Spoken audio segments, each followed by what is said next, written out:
یہ کہانی صرف ایک تجارتی ادارے کی نہیں بلکہ اس طریقے کی ہے جس میں تجارت پہلے دروازہ بنتی ہے، پھر فوج اندر آتی ہے، پھر سیاست خریدی جاتی ہے، پھر خزانہ ہاتھ آتا ہے اور آخر میں پورا ملک حکم ماننے پر مجبور ہو جاتا ہے۔ ایسٹ انڈیا کمپنی نے برصغیر پر ایک دن میں قبضہ نہیں کیا تھا۔ اس نے پہلے اجازت لی، پھر اعتماد بنایا، پھر قلعے بنائے، پھر اپنی فوج کھڑی کی، پھر مقامی حکمرانوں کے اختلافات کو ہتھیار بنایا، پھر بنگال کے خزانے پر ہاتھ رکھا اور اسی دولت سے باقی علاقوں کو زیر کیا۔ 31 دسمبر 1600 کو برطانیہ کی ملکہ الزبتھ اول نے لندن کے تاجروں کو مشرقی ملکوں کے ساتھ تجارت کا خاص حق دیا۔ اس وقت مقصد حکومت نہیں، منافع تھا۔ یورپ کو مصالحہ، کپڑا، ریشم، نیل، چائے، چینی، مٹی کے برتن اور دوسری قیمتی چیزیں چاہیے تھی۔ برصغیر اس زمانے میں دولت، زراعت، ہنر، کپڑے اور بازاروں کے لحاظ سے بہت اہم خطہ تھا۔ مغل سلطنت طاقتور تھی، اس لیے برطانوی تاجر براہ راست حکومت کا خواب نہیں دیکھ سکتے تھے۔ وہ صرف ساحلی علاقوں میں قدم رکھنے کی کوشش کر رہے تھے۔ پہلے وہ سورت آئے، پھر مغل دربار تک پہنچے، پھر جہانگیر کے دور میں انہوں نے خود کو فرمانبردار تاجر کے طور پر پیش کیا۔ ان کا اصل مقصد یہ تھا کہ پرتگالیوں اور دوسرے یورپی تاجروں کے مقابلے میں انہیں بھی محفوظ تجارت کی جگہ مل جائے۔ شروع میں مغل حکومت کے سامنے ان کی حیثیت معمولی تھی۔ وہ اجازت کے محتاج تھے، بندرگاہ کے محتاج تھے، مقامی حکم ناموں کے محتاج تھے، مگر یہی محتاجگی بعد میں چالاکی میں بدل گئی۔ انہوں نے سورت، مدارس، ممبئی اور کلکتہ جیسے مقامات پر تجارتی کوٹھیاں بنائی۔ ان کوٹھیوں میں مال رکھا جاتا تھا، حساب کتاب ہوتا تھا، جہاز آتے جاتے تھے۔ پھر انہوں نے کہا کہ ہمارے مال کی حفاظت ضروری ہے، اس لیے تھوڑے مسلح پہرے دار رکھے جائیں۔ یہی پہرے دار آگے چل کر ایک باقاعدہ فوج بن گئے۔ اس فوج میں بڑی تعداد مقامی سپاہیوں کی تھی، مگر کمان، تنخواہ، نظم، توپ خانہ اور فیصلہ سازی برطانوی افسروں کے ہاتھ میں تھی۔ یہی وہ خطرناک موڑ تھا جہاں ایک تاجر ادارہ آہستہ آہستہ عسکری طاقت بننے لگا۔ جب تک مغل سلطنت مضبوط تھی، یہ ادارہ حد میں رہا، مگر 1707 میں اورنگزیب کے انتقال کے بعد مرکزی طاقت کمزور ہونے لگی۔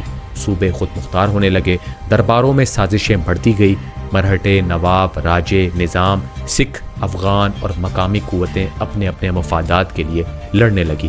برصغیر کی اصل کمزوری یہی تھی کہ طاقت بکھر گئی تھی، جبکہ کمپنی کا مقصد ایک تھا: زیادہ سے زیادہ تجارت، زیادہ سے زیادہ محصول، زیادہ سے زیادہ اثر۔ مغل بادشاہ فروخ سیر نے 1717 میں کمپنی کو ایسے تجارتی فائدے دیے جن سے اسے بنگال میں خاص سہولت ملی۔ کمپنی کے کارندے ان رعایتوں کا غلط استعمال کرنے لگے۔ مقامی تاجروں کو محصول دینا پڑتا تھا، مگر کمپنی اپنے کاغذات دکھا کر بہت سا مال محصول کے بغیر گزار دیتی تھی۔ اس سے بنگال کی آمدنی کو نقصان پہنچا اور مقامی تاجروں میں بے چینی بڑھی۔ بنگال اس وقت برصغیر کا سب سے امیر خطہ تھا۔ اس کی زمین زرخیز، آبادی محنتی، کپڑا مشہور، دریا تجارت کے لیے موزوں اور خزانہ بھرا ہوا تھا۔ جس کے ہاتھ بنگال آ جاتا وہ پورے برصغیر کی سیاست میں بڑی طاقت بن سکتا تھا۔ علی وردی خان کے بعد سراج الدولہ بنگال کا نواب بنا۔ وہ جوان تھا، مگر اسے اندازہ ہو گیا تھا کہ کلکتہ میں کمپنی اپنی طاقت حد سے زیادہ بڑھا رہی ہے۔ کمپنی نے قلعہ بندی شروع کر دی تھی، اپنے ملازموں کو بچا رہی تھی، مقامی حکم کو نظر انداز کر رہی تھی اور خود کو نواب کے اختیار سے اوپر سمجھنے لگی تھی۔ سراج الدولہ نے اسے برداشت نہ کیا۔ اس نے کلکتہ پر حملہ کیا اور کمپنی کو جھٹکا دیا۔ یہاں وہ مقام تھا جہاں کمپنی نے فیصلہ کیا کہ اب صرف تجارت کافی نہیں، بنگال کے دربار کو اندر سے توڑنا پڑے گا۔ رابرٹ کلائیو مدارس سے آیا۔ اس نے سیدھی جنگ سے زیادہ درباری سازش پر بھروسہ کیا۔ سراج الدولہ کے دربار میں میر جعفر، رائے درلپ، جگت سیٹھ جیسے طاقتور لوگ موجود تھے جن کے اپنے مفادات تھے۔ کچھ کو اقتدار چاہیے تھا، کچھ کو مالی تحفظ، کچھ کو نواب سے ذاتی شکایت تھی اور کچھ کو یہ یقین دلایا گیا کہ اگر وہ سراج الدولہ سے الگ ہو جائے تو کمپنی انہیں فائدہ دے گی۔ پلاسی کا معرکہ 23 جون 1757 کو ہوا، مگر یہ صرف میدان کی جنگ نہیں تھی، یہ وفاداری کی شکست تھی۔ سراج الدولہ کے پاس تعداد زیادہ تھی، مگر اس کی صفوں میں اعتماد نہیں تھا۔ میر جعفر نے فیصلہ کن وقت پر اپنی فوج کو حرکت نہ دی۔ نواب کی طاقت کاغذ پر بڑی تھی، مگر دل سے ٹوٹ چکی تھی۔ رابرٹ کلائیو نے کم فوج کے ساتھ زیادہ بڑا نتیجہ حاصل کیا، کیونکہ مخالف لشکر اندر سے تقسیم ہو چکا تھا۔ پلاسی کے بعد میر جعفر کو بنگال کا نواب بنا دیا گیا۔ مگر اصل اختیار کمپنی کے ہاتھ آ گیا۔ یہ وہ لمحہ تھا جب ایک تجارتی ادارہ پہلی بار برصغیر کی سیاست کا بادشاہ گر بن گیا۔ اس فتح کے بعد کمپنی کو بنگال کے خزانے تک رسائی ملی۔ اس نے تحفوں، معاوضوں، تجارتی رعایتوں اور زمینوں کی صورت میں بے پناہ دولت حاصل کر لی۔ پہلے کمپنی برطانیہ سے پیسہ لا کر تجارت کرتی تھی، اب وہ بنگال کی دولت سے اپنی فوج، اپنی تجارت اور اپنی مزید فتوحات کا خرچ نکالنے لگی۔ یہ قبضے کا اصل راز تھا۔ بیرونی طاقت نے مقامی دولت سے مقامی زمین کو ہی فتح کرنا شروع کیا۔ میر جعفر کمپنی کے لیے زیادہ دیر مفید نہ رہا، اس لیے اسے کمزور کیا گیا۔ پھر میر قاسم کو آگے لایا گیا۔ میر قاسم زیادہ سمجھدار اور سخت مزاج تھا۔ اس نے انتظام بہتر کرنے کی کوشش کی، دارالحکومت منتقل کیا، فوج کو مضبوط کیا اور کمپنی کے تجارتی ظلم کو روکنے کی کوشش کی۔ اس نے کہا کہ اگر کمپنی محصول کے بغیر تجارت کرے گی تو مقامی تاجر کیسے زندہ رہیں گے؟ کمپنی یہ برداشت نہیں کر سکتی تھی کیونکہ اس کے منافع کی بنیاد ہی خاص رعایت پر تھی۔ اختلاف جنگ میں بدل گیا۔ میر قاسم نے اودھ کے نواب شجاع الدولہ اور مغل بادشاہ شاہ عالم دوم سے اتحاد کر لیا۔ یہ اتحاد اگر مضبوط نظم اور ایک قیادت کے تحت ہوتا تو شاید کمپنی کو روک سکتا تھا، مگر ایسا نہ ہو سکا۔ 1764 میں بکسر کے مقام پر فیصلہ کن جنگ ہوئی۔ کمپنی کی فوج تعداد میں نسبتاً کم تھی مگر منظم تھی۔ اس کے پاس تربیت، توپخانہ، نظم اور صاف حکم موجود تھا۔ دوسری طرف اتحادی لشکر بڑا تھا مگر باہمی اعتماد کمزور تھا۔ بکسر کی شکست نے پلاسی سے بھی بڑا نتیجہ دیا۔ پلاسی نے بنگال کا دروازہ کھولا تھا۔ بکسر نے شمالی ہند کی سیاست کمپنی کے سامنے جھکا دی۔ 1765 میں الہ آباد کے معاہدے کے تحت مغل بادشاہ شاہ عالم دوم نے کمپنی کو بنگال، بہار اور اڑیسہ کے دیوانی حقوق دے دیے۔ دیوانی کا مطلب تھا محصول وصول کرنے کا اختیار۔ یہی اصل حکومت تھی۔ جس کے ہاتھ محصول ہو، اس کے ہاتھ فوج، انتظام، عدالت، رشوت، انعام اور سزا کی طاقت آ جاتی ہے۔ کمپنی نے ایک عجیب نظام بنایا۔ نام نواب کا رہا، پیسہ کمپنی کے پاس گیا، مگر ذمہ داری مقامی حکومت پر ڈالی گئی۔ اختیار کمپنی نے لے لیے، عوام سے محصول وصول کیا گیا، مگر عوام کی فلاح، قحط، امن اور انصاف کے معاملے میں کوئی حقیقی جواب دہی نہیں رہی۔